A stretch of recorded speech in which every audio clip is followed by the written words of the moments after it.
జరుగుతుంది.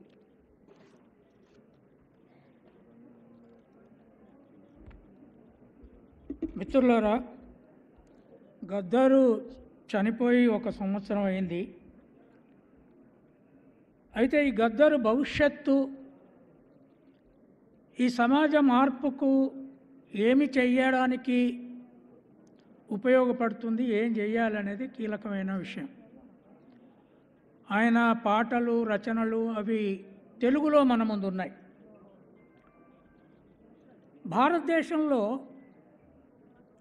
దళిత సమాజం నుంచి ఏదైతే ఈ దేశ పునాదికి ఉత్పత్తి పునాదికి మూల వాసత్వం నిర్వహించిందో ఆ సమాజం నుంచి సాహిత్య రంగంలో అంటే కళాకారుల రూపంలో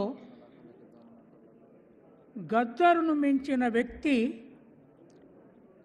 హరప్పా నగర నిర్మాణం నుంచి ఇప్పటి వరకు ఎవరు పుట్టలేదు. నీ గిగ్వేదము గురించి మాట్లాడట్లేదు, నేను హరప్పా నగర నిర్మాణం గురించి మాట్లాడుతున్నా.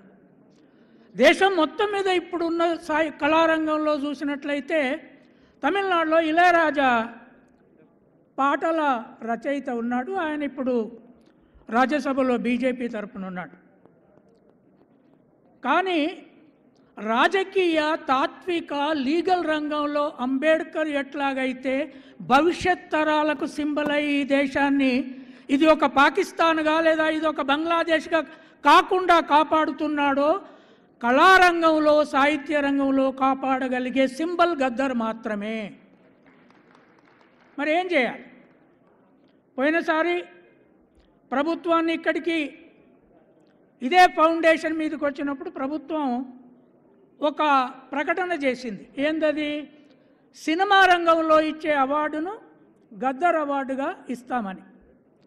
మళ్ళీ మొన్న ముఖ్యమంత్రి అసెంబ్లీలో సినిమా వాళ్ళు దానికి స్పందించట్లేదు అని చెప్తున్నాడు. ఎందుకు స్పందించట్లేదు? కులం పనిచేస్తుందా? అక్కడ చేస్తుందా లేదా?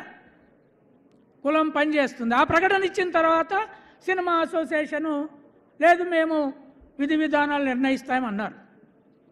కానీ గద్దర్ను కళారంగంలో దేశంలో రాజకీయ తాత్విక లీగల్ రంగంలో అంబేద్కర్ను నిలబెట్టుకున్నట్టు నిలబెట్టుకోవాలంటే దానికి ప్రారంభం చేసింది ఎవ్వరికి తెలియని ఈ పుస్తకంలో ఉన్న కొల్లూరి సత్తయ్య అనే వ్యక్తి మొట్టమొదటి విగ్రహం పెట్టాడు గద్దర్ది. ఈయన పెద్ద చదువురాని కార్మికుడు, 45 లక్షలు జమ చేసి పెట్టాడు. దానికి పర్మిషన్ రావడానికి పోరాటం చేయాల్సి వచ్చింది. అయితే ఇప్పుడు 2 కార్యక్రమాలు ఉన్నాయి. ఫౌండేషన్ కానివ్వండి, ప్రజలంతా చేయకపోతే ప్రభుత్వాలు చేస్తే నిలబడరు ఎవరు. ఆ 2 కార్యక్రమాల్లో గద్దర్ సాహిత్యాన్ని ఆంగ్లంలో దేశమంతా తెలిసిన వ్యక్తి, ప్రపంచంలో చాలా చోట్ల తెలిసిన వ్యక్తి ఆంగ్లంలో ఎట్లా తీసుకొస్తాం, ఆయన మీద ఎట్లా రాయిస్తారు అనేది. రెండవది, ఇప్పటికీ ఇంకా నిరక్షరాస్యత చాలా ఉన్న దేశం కనుక అంబేద్కర్ విగ్రహాలతో పాటు దేశంలో గద్దర్ విగ్రహాలు పెద్ద ఎత్తున పెట్టాల్సిన అవసరం ఉంది. ఈ మధ్య వరంగల్లో ఒక కళాక్షేత్రం కడుతున్నది ప్రభుత్వం. పోయిన ప్రభుత్వం 160 కోట్లకు పైన డబ్బు శాంక్షన్ చేసి అక్కడి మున్సిపాలిటీ కళాక్షేత్రం కడుతుంది. నేను మా ఊరికి పోయి వస్తూ ఆ కళాక్షేత్రాన్ని చూశాను. చాలా పెద్దది. మొదటిసారి భారతదేశంలో ఈ రవీంద్ర భారతి కంటే చాలా పెద్ద కళాక్షేత్రం 160 కోట్లతో కట్టింది. లేదు, వరంగల్లో కడుతున్నారు. అది చూసిన తర్వాత నాకు అనిపించింది, దీనికి గద్దరు పేరు తప్ప ఇంకా ఏ పేరు కుదరదు. దానికి అక్కడేవో పేర్లు చెప్తున్నారు, కవుల పేర్లు చెప్తున్నారు, లోకల్ పేర్లు అని చెప్తున్నారు. ఏ పేరు కళాక్షేత్రానికి ఉండడానికి లేదు. గద్దరు పేరు మాత్రమే కళాక్షేత్రానికి ఉండాల్సిన అవసరం ఉంది.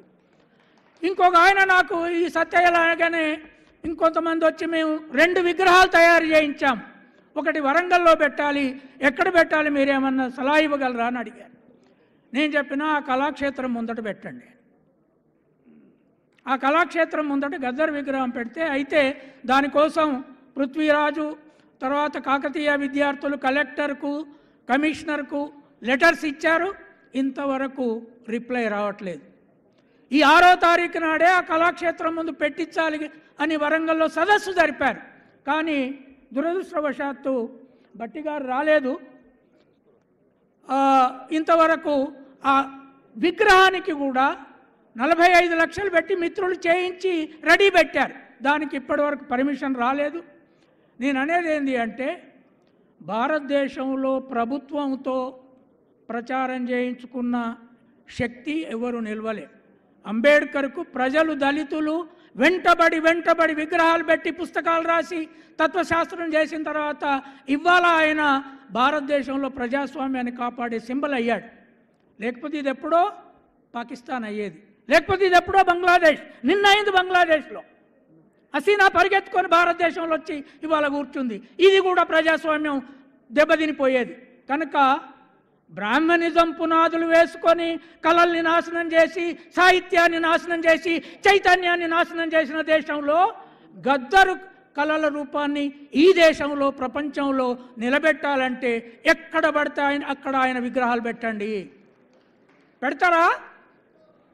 ఎంతమంది చేతులు ఎత్తారు? అంత ఇంకా తక్కువ. నేను పెద్దోళ్ళు ఎవరు ఎత్తలేరు. నార్మల్గా పెద్దోళ్ళు వచ్చి పొగుడుతారు. నాకు తెలుసు, గద్దర్తో పనిచేసిన వానికి వచ్చి పొగుడుతారు. ఎక్కడో చచ్చిపోయినాక 4 మాటలు పొగుడుతారు. అదే విప్లవ రంగంలో ఉంటే గద్దర్కి ఇవాళ ఈ స్టేచర్ ఉండేది కాదు. గద్దరు కాన్స్టిట్యూషన్ రంగం పట్టుకున్నాడు కనుక మనం అందరం ఆయనకు మద్దతుగా నిలబడుతున్నాం. ఈ దేశం మద్దతుగా నిలబడుతుంది. విప్లవ రంగంలో ఉంటే ఆయన మీద ఒక పోయం కూడా రాసేవాళ్ళు గారు. బ్రాహ్మణీయ కవులు చాలామంది ఉన్నారు. కనుక మిత్రులారా, గద్దరు ఇప్పుడు ఏం చేశాడు, పాటలు ఎట్లా పాడాడు, ఆయనతో నేను ఎట్లా కూర్చున్నా, ఏం పువ్వ తిన్నా, ఏం కూర తిన్నా, this is all absolutely small. How to create this symbol of Gaddar parallel to Ambedkar to make this country a culturally, civilizationally advanced country in the world. ఎందుకు చెప్తున్నాను? నేను ఒక బీసీని, కానీ ఈ దేశ పునాదులు బీసీల కంటే, శూద్రుల కంటే, వైశ్యుల కంటే, బ్రాహ్మణుల కంటే, క్షత్రియుల కంటే దళితులు ఎక్కువ వేశారు. చెప్పులు చేశారు, మట్టిని దవ్వారు, మట్టి నుండి వచ్చిన మేధావి. అందుకే ఈ సత్యయ్య పుస్తకానికి మట్టి మేధావి అని పేరు పెట్టాము. ఈయన మొట్టమొదట ఆయన విగ్రహాన్ని పెట్టాడు. ఒక్క చీర లేక ఉన్న స్త్రీలకు 10 రూపాయల జీతం నుంచి 1 రూపాయి పెట్టి చీరలు కొనిచ్చాడు. అనగా మా అనాథ పిల్లలకు ఇంగ్లీష్ మీడియంలో చేర్పించి పాఠాలు చెప్పించాడు. ఇప్పుడు ఇంగ్లీష్ మీడియం పూలే అంబేద్కర్ ఫిలాసఫీని తన మొత్తం ఖర్చుతో ప్రపంచమంతా పాకిస్తున్నాడు. అట్లాంటి సత్యయ్య ఈయన మాది కులంలో పుట్టాడు. చాలా చిన్న కార్మికుడిగా మొదలయ్యాడు.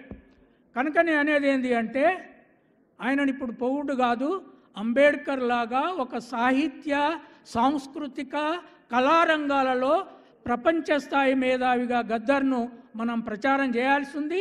2 విగ్రహాలు పెట్టాలి, పుస్తకాలు రాయాలి. అందరూ ఆ ఉద్యమానికి సిద్ధపడతారా? దళితులు ఓకే, థ్యాంక్ యూ.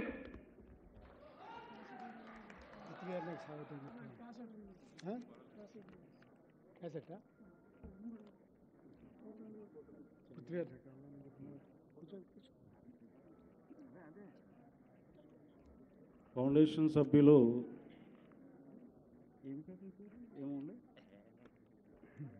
పృథ్వీ గారిని స్వాగతిస్తున్నాం.